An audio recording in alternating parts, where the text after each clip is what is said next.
Hey everyone, and welcome back. I'm Carson from Openhaus, and we're really excited to be joined today by John Post from Padova Media.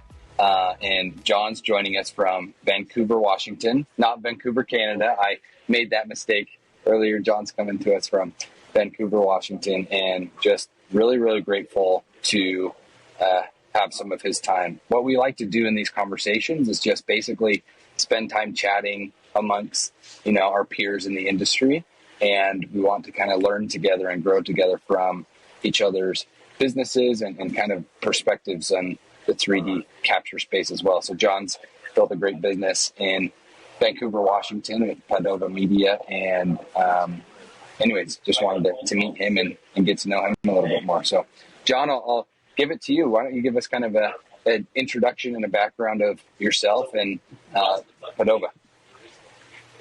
Yeah, thank you, Carson. I love telling people that it all started with a cowboy and a bucket list. So I took a fantastic bucket list trip with my grandfather and the rest of our family to an old pioneer trail in southern Utah. We had this wonderful experience and just had a wonderful time learning about people that did hard things. And we went to a place called Hole in the Rock. And if anybody knows this place, it's out near Moab, so the terrain is pretty rough. But the stories that come out of this area were just very inspiring. And I knew that there was an opportunity to share this space and these stories with people. And so I created a business that our tagline is, we connect people to places in a meaningful way. How do we take those stories, those places and stories of inspiration and share them with the world and make them meaningful? So that's how I got started 5 years ago, and really, really enjoying everything that Matterport has brought, the different overlays that you guys have that present opportunities for us to make these experiences more immersive and inspiring. So no, that's awesome. Thanks for sharing that background. I think I kind of, with Openhaus, even our idea and our business has evolved. We actually got started by really focusing on helping people share their homes, and it wasn't for like real estate purposes, but it was more like social media creators, etc., sharing actual virtual tours of their homes. And our whole purpose was, we feel like the home is such an important place, and we want people to be able to share that in a better way on the internet. And obviously Openhaus has evolved to be more than that, but I think it's cool. We've had similar experiences where you were drawn to start doing 3D photography and Matterport stuff because you're like, wait, these places are really important and really cool, and people ought to be able to enjoy them and experience them no matter where they're at. That's right. That's the whole crux. And we have technology that has evolved in creating opportunity for anyone to grab a hold of something and to share with the world what they're experiencing. And those experiences from all over the world create insight for how I perceive the world and how I enjoy the world, how I enjoy my time in the world, because I get to watch creators, in Africa or in Europe or just down the street that create something amazing, and I want to be a part of that. That's awesome. What about, tell me about, Padova today. What type of work are you guys doing? Do you work for a specific segment of the market, specific clientele? What's kind of like the status of Padova right now? We have two core components of our business, and the first being virtual tours that I create for local and regional businesses. These could be hotels, fitness centers, worked with a lot of nonprofits, which have really made a mark in our community, helping share the services that are available to the community. And then on the other side, I use a lot of the scan data from Matterport with the Pro 2 camera and the BLK 360. And I take that and use that in an architectural setting. So I've created 3D models and 2D drawings for clients who need to go into a renovation setting with an as-built drawing, or want help modeling, that whole HGTV before and after, when homeowners can really see their project come to life, really make decisions based on what they can see in a model instead of what they can try to understand from a 2D drawing. So there's those two sides of our business that have really taken off. I feel extremely blessed that through the last couple of years that business has grown, and everybody's experienced the last couple of years differently. And I feel very grateful that it has allowed me opportunities that I didn't have before. So those are the two main facets of my business, and always looking to connect with historic and cultural spaces. My hope is that one day I'll take virtual field trips into the classroom. There's enough content out there where kids can go and experience places from a classroom setting and really understand a greater context of the history or the culture that they're trying to study at that time. So I'd like to provide experiences like that. Yeah, that's awesome. That's really, really cool. I think I've actually seen one of the local nonprofit spaces. I think my co-founder Christian was showing me one of them, and it's really cool that you have that be a focus and that you do that a lot. Where do you see, I think it's a great point you brought up about how the last couple of years have been obviously experienced a lot differently for people. Some people have had businesses crushed by the last couple of years, and some people have had, the good fortune of having these circumstances kind of accelerate what they're doing, especially the need for more virtual experiences. Obviously, I think Matterport and just 3D virtual stuff in general has benefited a lot from the last circumstances of the 2 years. But now that things are getting a little bit more back to normal, where do you kind of see, the industry going over the next several years? Do you think we'll still see this acceleration and still see these things become increasingly important, or what's kind of your vision, I guess, for the next several years? I know it's kind of a vague question, but no, this is wonderful, because this is how Openhaus really can help me strategize those things. Virtual tours in the industry, we may see virtual tours versus photographs versus video. But Openhaus, we get the opportunity to combine all of those things inside of a virtual tour. There are strengths and weaknesses to all three of those forms of media. And when you can express all three in a setting that it just helps that experience become more tangible, more exciting.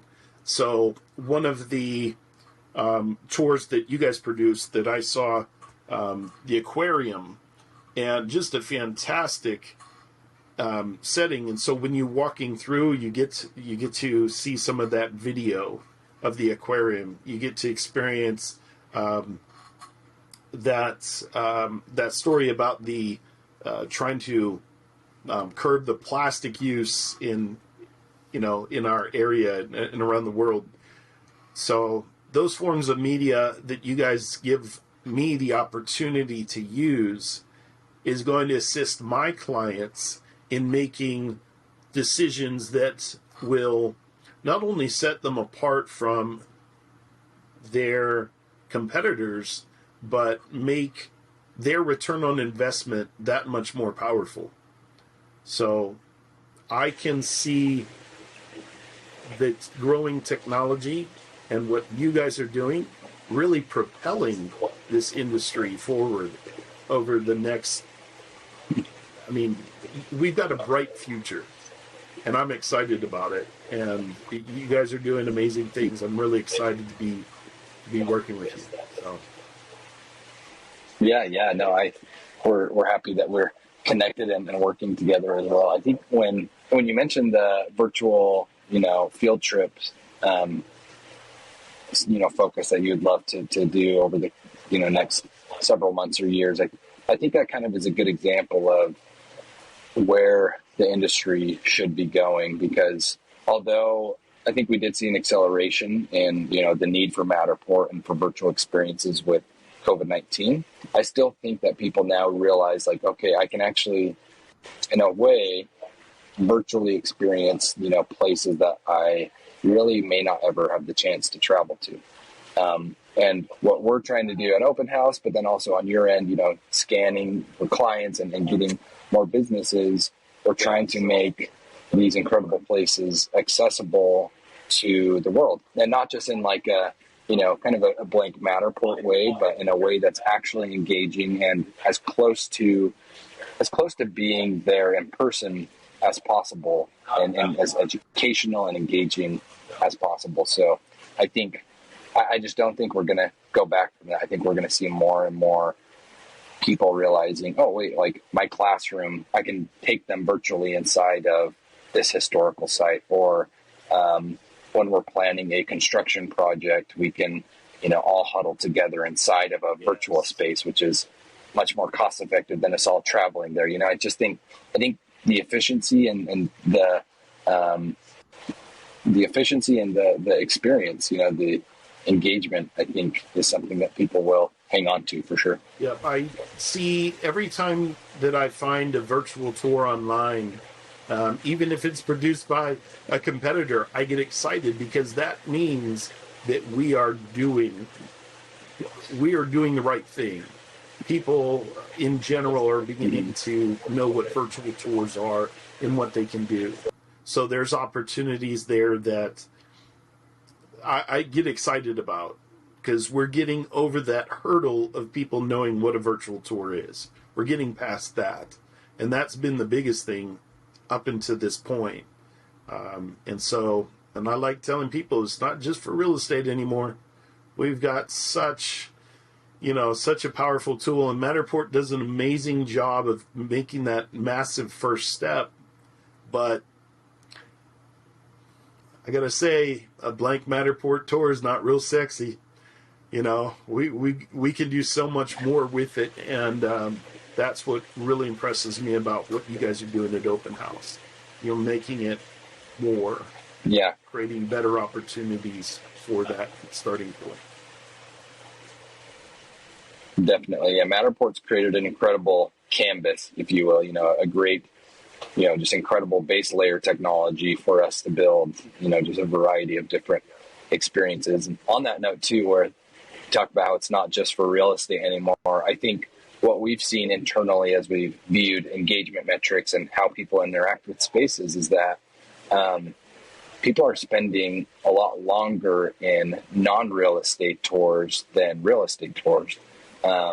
And so we're seeing, some of these tours for non-real estate purposes being spent, 20, 30, sometimes over 60 minutes, people will spend inside of a space because they can listen to someone talk through it. They can see, informational tags, et cetera, and really engage with it. And so I think we're on the cusp of some really awesome non-real estate applications of Matterport and just 3D technology in general. That's not even to speak to the hopeful, oncoming wide consumer adoption of virtual reality, right? Most of what we're talking about with Matterport and Openhaus when we're talking about these 3D experiences is still viewing it on a phone or a computer. But I think as we see more, VR headsets in people's homes and people having 3D experiences in their homes via VR become more normal, the future is bright, like you said. To bring up a very specific use case, there in Seattle, the University of Washington has this historic boathouse. Have you heard of the book The Boys in the Boat? It came out in 2000. I've heard of the book, but I haven't read it. In Seattle, there's a historic shell house, and in 1936, there was a group of boys that went to the Olympics in Germany and won gold medal for rowing. And this group of boys came out of Seattle and rowed out of this this boathouse. So they are currently doing a campaign to raise money to preserve and renovate this space. So I'm building a virtual tour for them. It's not only going to preserve the history and what the space looks like currently, but it's going to tell the story of that space. They're also going to use that to raise funds for the construction of the space. So it becomes a marketing tool, a fundraising tool, a teaching tool. And then from the scan, I created all the documents, all the construction drawings, a 3D model, and there is a group of students at the school that is going to use that information to design out the interior of that space. So we have one amazing tool that combines to create so many different opportunities. And it's just so powerful, and it's exciting and inspiring to help tell a story like that. Yeah, that's awesome. That's really, really cool. I think, that last point you just made of how basically you can create this 3D experience, but if you just take a business, for example, or any organization, you can create this core 3D experience, but like that can be used by so many people. One thing we're talking about with some of our business clients is like, we'll create this 3D experience for you, but we can have a version that can be used for marketing purposes that can get leads and people can tour your showroom or your store or your property. But then you can also have a facilities management version where, your facilities management can keep a good record and make sure things are maintained properly. And then you can have a, construction management, anyways, there's just so many different aspects once you have this 3D experience as the asset that organizations can utilize a lot. So one last question I kind of wanted to ask you, John, it's along this same vein, is if you're talking to a client, and I know clients are really diverse, so this can be kind of generic, but if you're talking to a client that's considering, whether or not they want to create a 3D virtual tour, what are the types of things that you say to them? Like, why should someone want to create a 3D tour of their property? I like to talk about story, and business owners typically have their own story. And it's not always as exciting as a historic boathouse, but there's a purpose behind what they are doing. So I often talk to them about their goals, and we try to detail and customize a virtual tour to suit that need. I have found a couple of customers that it wasn't a good fit. And it isn't always. And I'm able to use their knowledge and understanding about their business to help decide that. But I mentioned earlier about the different forms of media. When those things are combined, you have video and photographs on your website, then a virtual tour. Well, then we take that virtual tour and we publish it to Google Street View. Now you're getting local search results. You talk about your search engine optimization, those keywords, and then analytics as well. If you can follow the traffic on your site and really learn who your customers are, then your marketing becomes more reliable it becomes more efficient. And so those dollars spent is more powerful than it might be otherwise. And so it really is an amazing opportunity to set yourself apart. It's a lot about branding. Who else has a virtual tour of their showroom, their fitness center, their hotel? It really sets people apart. But the key thing is really understanding what that business needs and what its goals are. But it's usually we can find a good fit. Yeah, well said. Along the last point we were just talking about is that they can provide so much value in a variety of ways, and so it's good to tailor your message based on what the business's goals are, for sure. So just before we close, you are located in Vancouver, Washington. Do you guys kind of service just the Vancouver major area or Washington? What's kind of your geographical reach, and how should people find you or get in touch if they watch this and are in that area or within your reach?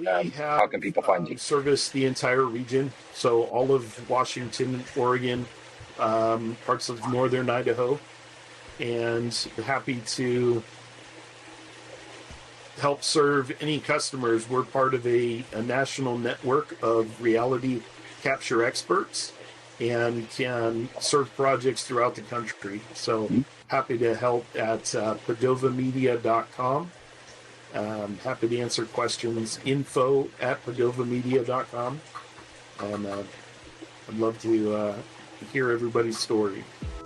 Awesome. Okay. Well, thanks, John. We appreciate you taking the time and for connecting with us today. Wonderful.